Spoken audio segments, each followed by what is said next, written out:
जब भी आपके सामने एक असर्शन और रीजन का क्वेश्चन आता है तो आपके पास जो ऑप्शंस होते हैं वो सिमिलर। यहाँ पर आपको देखना है कि क्या असर्शन और रीजन किसी तरह से लिंक है।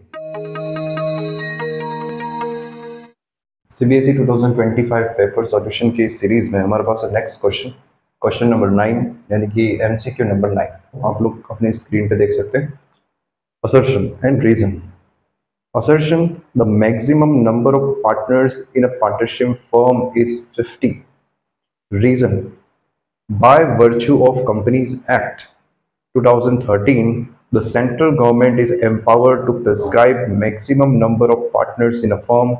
The central government has prescribed the maximum number of partners in a firm to be 50. जब भी आपके सामने एक असर्शन और रीजन का क्वेश्चन आता है तो आपके पास जो ऑप्शंस होते हैं वो सिमिलर होते हैं। यहाँ पे जैसे मैं अब यहाँ पे मैं लिखता हूँ जैसे कि option number A, option number B, C and D. Option number A क्या बोल रहा है? असर्शन जो है आपका वो भी ठीक है, रीजन भी ठीक है और उसकी करेक्ट एक्सप्लेनेशन भी है।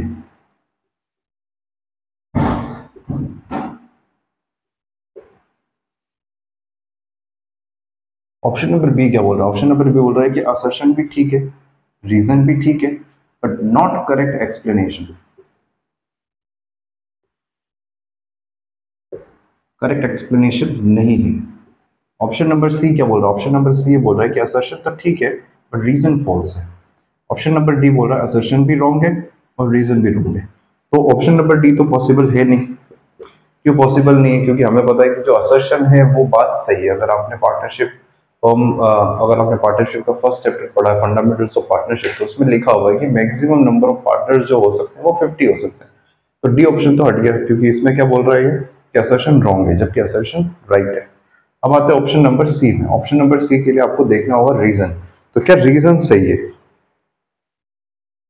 तो रीजन को हम एक बार फिर रीड आउट करते हैं। तो रीजन में लिखा हुआ है तो by the virtue of companies act 2013 the central government is empowered to prescribe maximum number of partners in a firm. The central government has prescribed the number of partners in a firm to be 50। Assertion भी ठीक है क्योंकि assertion के अंदर जो maximum number जो 50 है partnership firm के अंदर जो पार्टनर्स हो सकते हैं मैक्सिमम, वो कंपनीज एक्ट 2013 में लिखे हुए हैं। तो मैक्सिमम पार्टनर्स हो सकते हैं 50। ये कहाँ लिखा हुआ है? ये लिखा हुआ है कंपनीज एक्ट 2013। तो ये बात तो करेक्ट है। तो इसका क्या कंक्लूजन निकला? इसका कंक्लूजन ये निकला कि हमारा असर्शन भी सही है और हमारा रीजन भी सही है। तो ऑप्शन सी भी इसका आंसर नहीं हो सकता क्योंकि इसमें बोल रहा है कि रीजन रॉन्ग है। अब हमारे पास दो ऑप्शन रह जाते हैं, ऑप्शन नंबर ए और ऑप्शन नंबर बी। तो ऑप्शन नंबर ए और बी दोनों में लिखा हुआ है कि असर्शन भी ट्रू है, रीजन भी ट्रू है, असर्शन भी ट्रू है, रीजन भी ट्रू है। बट रीजन जो है वो असर्शन की करेक्ट एक्सप्लेनेशन है और रीजन जो है वो असर्शन की करेक्ट एक्सप्लेनेशन नहीं है। तो यहाँ पर आपको देखना है कि क्या असर्शन और रीजन किसी तरह से लिंक है।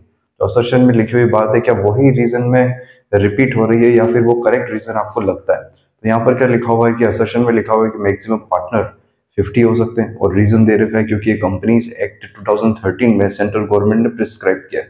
तो असर्शन भी सही है, रीजन भी सही है और जो रीजन है वो उसके करेक्ट एक्सप्लेनेशन है। तो इसका आंसर होगा ऑप्शन नंबर ए।